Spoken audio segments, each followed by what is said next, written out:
So if we actually learned to feel our feelings and realize that they're just sensations in our body, what would happen is we'd experience them as phenomena in our body. We'd realize that they didn't kill us, that we survived through them, and in fact, we'd feel better within about 10 minutes, because it's about 10 minutes that the physiology of your body takes to come down from an emotion. 10 minutes max. Any feeling you're feeling past 10 minutes is stuck on the upward swing of the sine curve, and you've left the feelings of your body and gone into a narrative, and instead of the curve going to completion, it loops in on itself and continues to loop for days and months and years sometimes.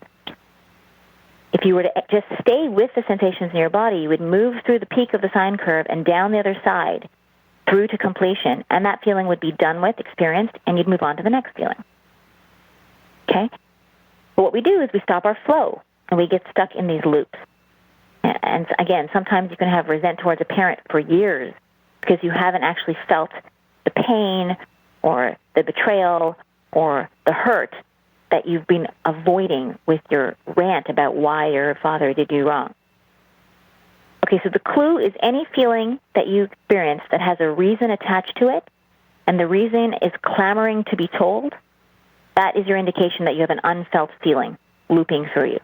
Okay? You have a feeling with a story attached to it and a rant and an explanation or a justification. That is an unfelt feeling. You've gone into the story about your feeling, not the feeling itself. So what you do when you have that is you take the reason, justification, explanation, and you put it on a shelf in your mind. And then you come into your body, and you scan through your soma, through your physicality, for the place that has the most salient sensations. Okay, just yesterday I was working with a client, and he was in a real strong, overwhelmed space, possibly considering suicide. And I said, okay, let's go, close your eyes, let's rove through your body.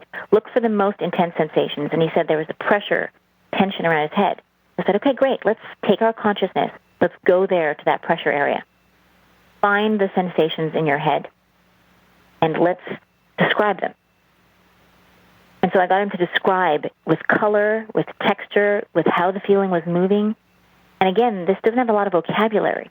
So you kind of have to use metaphor. It felt like a vice was pressing in on his brain. It felt like he was suffocating. All these things, I started to have him to interview that sensation space and climb into it and hang out with it. And what happened is, as those physical sensations/feelings were attended to, given the stage, given the microphone, they started to dissipate.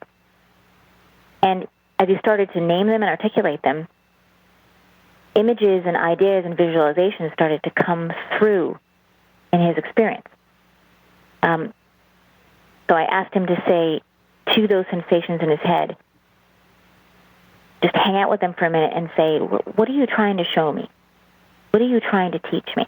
So again, instead of dodging the body and going into a story, which he wanted to do, he wanted to tell me why he was feeling this feeling. I said, no, let's go into the body and interview the sensations themselves. What is it trying to teach you? What is it trying to show you? And these images started coming up of needs that were unexpressed, of aspects of the situation that up until then had been hidden.